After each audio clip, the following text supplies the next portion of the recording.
Good morning students. আজ আমি তোমাদের কাছে এলাম যারা এবছর মাধ্যমিক পরীক্ষা দিয়েছো। মাধ্যমিক পরীক্ষা দিয়ে যারা ভাবছো কমার্স নেবে তাদের জন্য, এবং তোমরা জানো যারা কমার্স নেবে মেন সাবজেক্ট হলো অ্যাকাউন্টেন্সি, আরও সাবজেক্ট আছে কস্টিং, ট্যাক্সেশন, জিএসটি, ইকোনমিক্স, এই সমস্ত সাবজেক্ট আছে। তো আমি তাদের জন্য, যারা কমার্স নেবে তাদের জন্য কি করে জার্নাল করতে হয় সেই জিনিসটা আমি শেখাবো। আগের ভিডিওতে আমি দিয়েছিলাম জার্নাল কি করে করবে।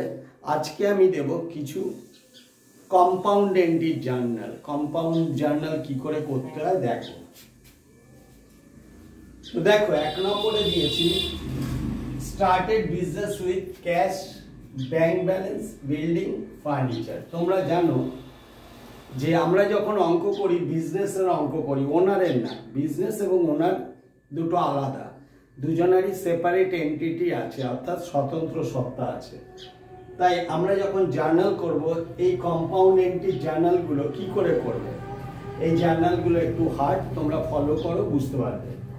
তো দেখো, বিজনেসে যা আনবে, আগের দিন বলেছিলাম বিজনেসে যা আনবে ক্যাপিটাল, বিজনেস থেকে যা নেবে ড্রয়িং।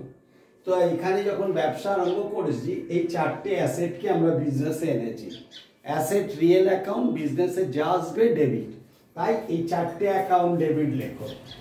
এখানে ডেটটা দিয়ে দেবে, ডেট থাকলে এখানে ডেট থাকবে, ডেট ওয়াইজ দিয়ে দেবে। প্রথমে সালটা দেবে, তারপরে মান্থ, ডেটটা, ডেট মান্থ দেবে। তো ক্যাশ এনেছো, যা আনবে ডেবিট, ক্যাশ অ্যাকাউন্ট ডেবিট। কারণ ডেবিটগুলো এক লাইন হলে দেখতে সুন্দর লাগে। 50,000। তারপরে এনেছি ব্যাংক ব্যালেন্স, যা আসবে ডেবিট, ব্যাংক অ্যাকাউন্ট ডেবিট, কত? 30,000। তারপরে এনেছি বিল্ডিং,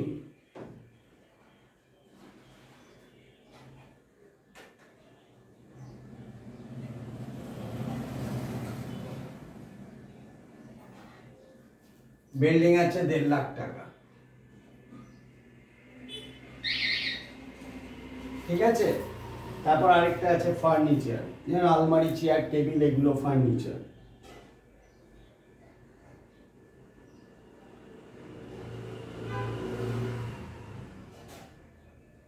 ফার্নিচার অ্যাকাউন্ট,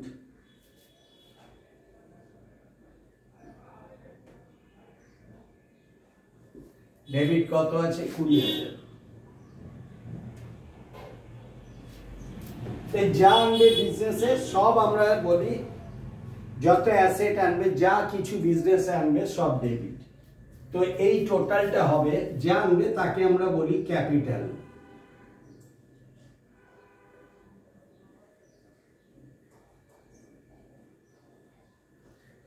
বিজনেসে যা কিছু আনবো, টাকা পয়সা, bank balance, cash balance, building, furniture, machinery, যা আনবো সবই আমাদের ক্যাপিটাল।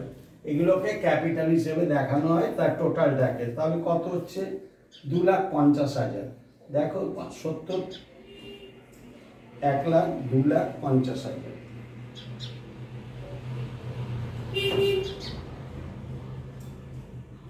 ঠিক আছে, কমা দিয়ে দিলে। শুধু জার্নাল করলে হবে না, এটা ন্যারেশন দিতে হবে। কি ন্যারেশন দেবে? being started business, being started business, being started business with cash and some assets. Business with cash,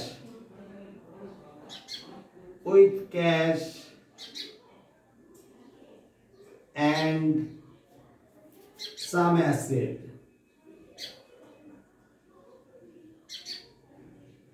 assets বলে দাগ মেরে দেবে। ঠিক আছে, এইভাবে জার্নাল করতে হয়। একসাথে অনেক কিছু থাকলে একসাথে কম্পাউন্ড এন্ট্রিতে জার্নাল করতে হয়।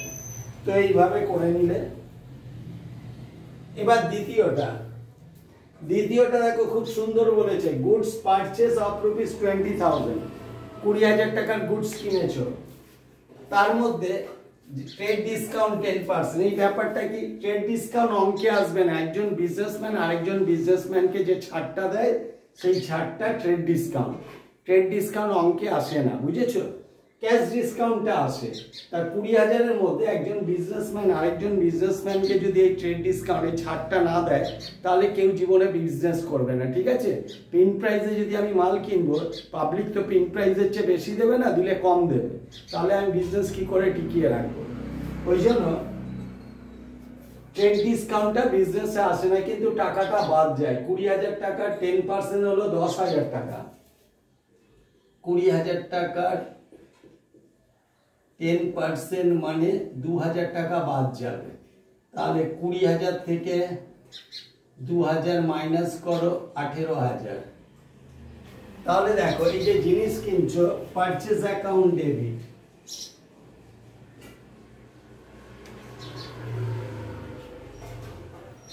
পারচেজ অ্যাকাউন্ট ডিআর গুলো এক লাইনে হবে 18,000।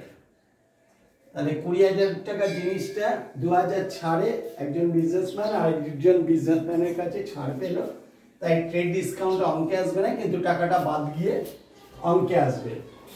এবার যখন ওই বিজনেসম্যান তাকে পেমেন্ট করছে তখনও ক্যাশ ডিসকাউন্ট 5% এক্সট্রা পাচ্ছে, তাই লিখবে to cash account, to cash account. এই 18,000-এর ওপর, এর ওপর আবার ক্যাশ ডিসকাউন্ট 18,000, সেটা ওপরেই দেখিয়ে দিই। এই 18,000-এর ওপরে ক্যাশ ডিসকাউন্ট 5% আছে, মানে 900। To cash account, to discount, discount received account,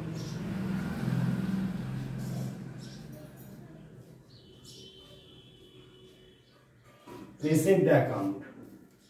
তা 900 টাকা ডিসকাউন্ট হলে তাহলে আমাকে কত পেমেন্ট করতে হবে? 17,100, আর 900 হলো ডিসকাউন্ট, ঠিক আছে? ক্যাশ ডিসকাউন্ট, এটা কিন্তু ক্যাশ ডিসকাউন্ট। ক্যাশ ডিসকাউন্টটা অঙ্কে নেবে, 5% দিয়ে রাখলাম। ক্যাশ ডিসকাউন্টটা অঙ্কে আসবে, তাহলে ট্রেড ডিসকাউন্ট বাদ দিয়ে যেটা হবে সেটা বসাবে, এর উপর ক্যাশ ডিসকাউন্ট বাদ দিয়ে বাকিটা ক্যাশ পেমেন্ট। ন্যারেশন লিখে দাও,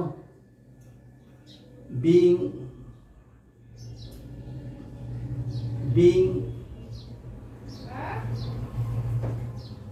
cash purchase and discount received from him, received from him।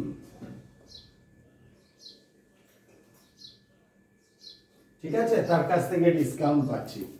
তাহলে এটা তোমরা তুলে নাও, তুলে নিয়ে এটা মুছে দিয়ে আবার পরেরটা বোঝাবো। তোমরা তাহলে দেখে নাও কিভাবে লিখবে, এটাকে পজ করে করে দেখে নেবে সুন্দর করে, ঠিক আছে?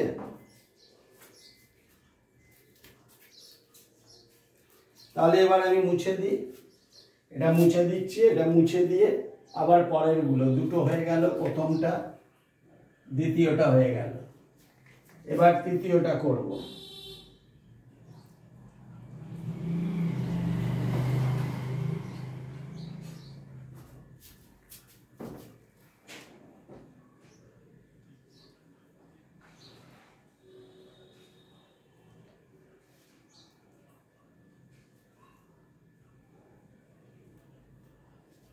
না, মুছে দিলাম।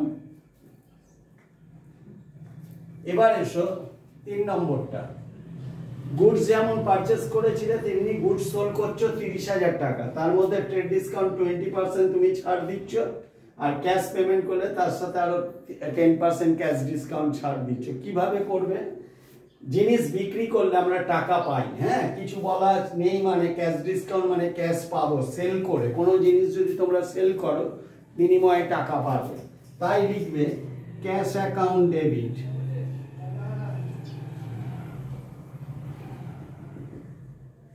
ডেবিট, ঠিক আছে?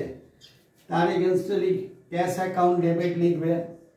তুমি যে 5% ডিসকাউন্ট ছেড়েছো, ট্রেড ডিসকাউন্টটা তো বাদ গিয়ে টাকাটা আসবে, আর এই যে ক্যাশ ডিসকাউন্ট ছাড়ছো এর জন্য লেখো ডিসকাউন্ট অ্যালাউড, তুমি ছেড়ে দিচ্ছ।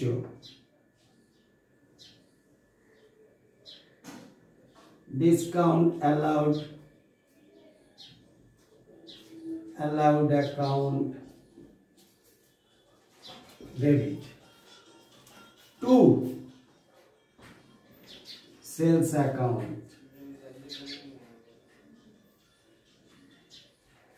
আগে এন্ট্রিটা সাজিয়ে নিলে তাহলে 30,000 টাকার যে গুড সেল করেছো 30,000, তার 20% ট্রেড ডিসকাউন্ট, 20% মাইনাস করো 6,000, তাহলে 30,000 থেকে 6,000 মাইনাস হয়ে যাচ্ছে, মাইনাস 6,000, 24,000, ঠিক আছে। তো এখানে সেলটা আসবে 24,000। এর উপরে টাকা পাওয়ার সময় তুমি আবার ক্যাশ ডিসকাউন্ট দিয়েছো, দেখো 10%, তাহলে 24,000 এর 10% 2,400, তাহলে এই ডিসকাউন্টটা তুমি ছাড়ছো 2,400, তো বাকি কত হবে 21,600। এটা থেকে ডিসকাউন্ট বাদ দাও, 24,000 থেকে ডিসকাউন্টটা বাদ দাও 2,400 ইজিক্যাল টু 600, 3, 21, এইটা দিচ্ছ, ঠিক আছে। লেখো being goods sold,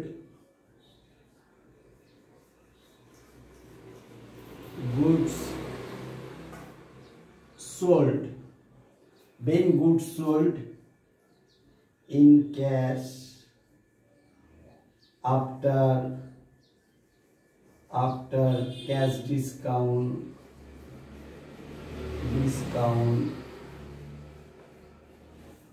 10%, cash discount 10%, complete করে নাও, হয়ে গেল। 3 নম্বরটা হয়ে গেল। 4 নম্বরটা এসো, machinery purchase for resale 15,000।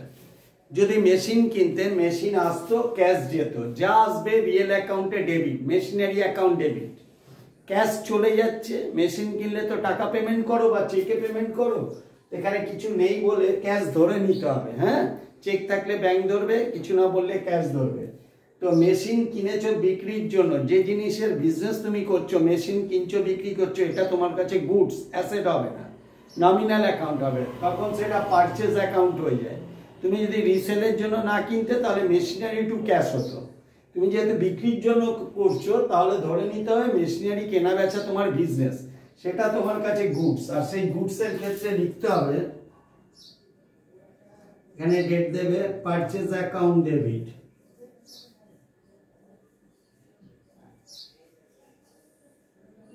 Purchase account debit কত আছে 15,000, purchase account debit two cash account, cash account, ঠিক আছে। এবাইসি ক্যাশ অ্যাকাউন্ট, এবাইসি অ্যাকাউন্টের কোড ফর্মে। ন্যারেশন লিখো being machinery purchase for resale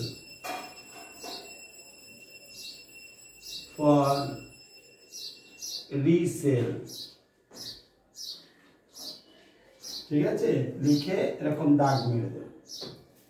তাহলে দেখো 1, 2, 3, 4 চারটে এন্ট্রি বোঝানো হয়ে গেল। তোমরা ভালো করে দেখে নাও, একটু নোট করে নাও। নোট করার পর আবার আমি লাস্ট দুটো করব, যেহেতু জায়গাটা শর্ট, এর মধ্যেই লিখে লিখে মুছে মুছে করে দিতে হবে, ঠিক আছে। তাহলে আশা করি তোমরা দেখে নিয়েছো কি হবে। তোমরা পজ করে করে খাতায় রেকর্ড করে এন্ট্রিগুলো লিখে সুন্দর করে করবে। তাহলে মুছে দিচ্ছি।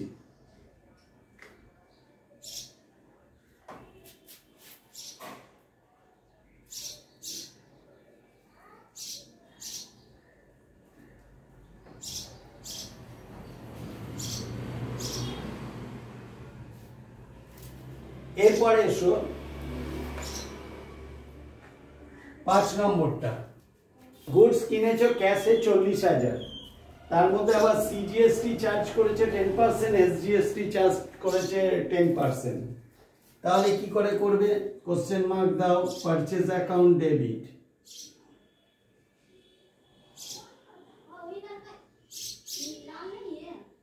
অ্যাকাউন্ট ডেবিট কত আছে?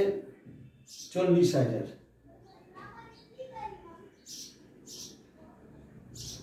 করলে এর উপরে চার্জ করছে 10% সিজিএসটি, সেন্ট্রাল জিএসটি এবং এসজিএসটি। এস মানে স্টেট, সি মানে সেন্ট্রাল। তো প্রথমে আছে সিজিএসটি,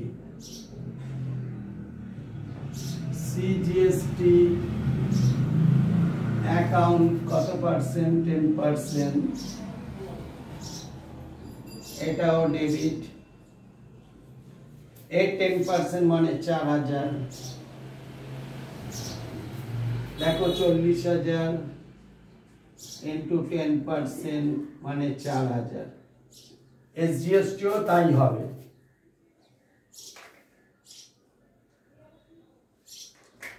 এসজিএসটি অ্যাকাউন্ট 10% ডেবিট, এটাও 4,000। 2 ক্যাশ অ্যাকাউন্ট, অ্যাকাউন্ট 48,000 পেমেন্ট করতে হবে।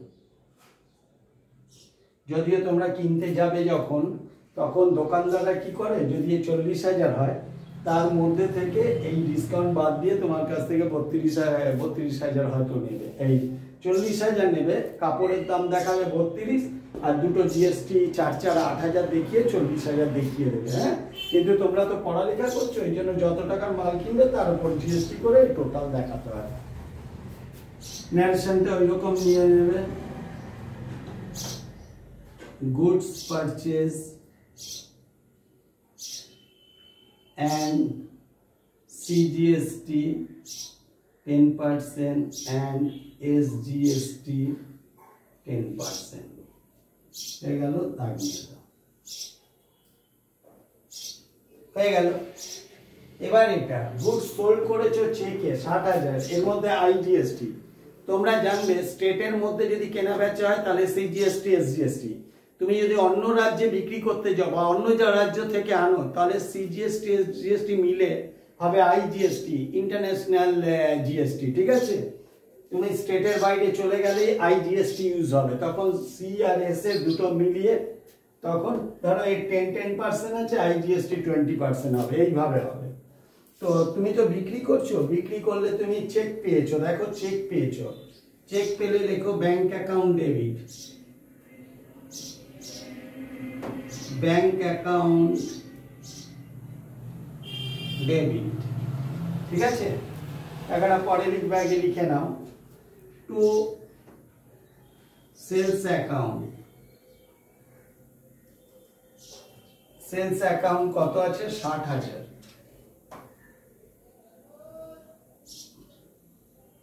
টু আছে 60,000। ঠিক আছে, টু আইজিএসটি অ্যাকাউন্ট 20%, এটার উপর 20%, 20% ইকুয়াল টু 12,000। ঠিক আছে, আইজিএসটি 12,000, 20% জিএসটি বার করে বসিয়ে দিলে তাহলে সেলটা টোটাল কত হলো? 72,000। ঠিক আছে, 72,000 হলো। ওই ন্যারেশন সেম দেবে, being goods sold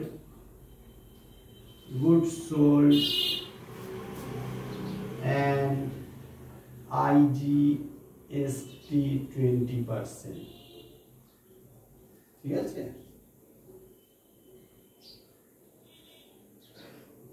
20% হয়ে গেল। ডেটের জায়গায় ডেটগুলো কোশ্চেন মার্ক করে, ডেট থাকলে দেবে, না হলে কোশ্চেন মার্ক। তো এইভাবে করবে, করার পর এটা টোটাল করতেও পারো, নাও করতে পারো। টোটাল করলে ভালো লাগবে, না করলেও চলবে, কম্পালসারি না টোটাল করা। তাহলে আশা করি তোমরা বুঝতে পেরেছো। যারা আমার চ্যানেল দেখছো, শিবু স্যারের ইউটিউব চ্যানেলটা দেখে কমার্সের বিভিন্ন চ্যাপ্টারগুলো শিখছো, তাদেরকে প্রত্যেকের কাছে অনুরোধ, তোমরা ভিডিওটা পুরো দেখো, ভালো করে দেখো, অসুবিধা হলে বারবার দেখো এবং বন্ধুদের মধ্যে শেয়ার করো, লাইক করো, কমেন্ট করো। আমি ভালো ভালো ভিডিও দেব, আমি পুরো তোমাদের সিলেবাসে, নিউ সিলেবাসের ওপর সব দিয়ে দেবো। তোমরা ভালো করে ফলো করো, বন্ধুদের মধ্যে শেয়ার করো, লাইক করো, কমেন্ট করো এবং অবশ্যই সাবস্ক্রাইবটা করে দিও। সাবস্ক্রাইব করে দিলে আমার নাম্বার অফ সাবস্ক্রাইবার বাড়বে, ভালো লাগবে। ওটাই একটা চ্যালেঞ্জ যে লাইফে আর কতটা কি দিতে পারি স্টুডেন্টকে। ঠিক আছে, প্রত্যেকে ভালো থাকো, thank you. All the student, all the best, প্রত্যেকের রেজাল্ট ভালো হোক এটাই আশা করি।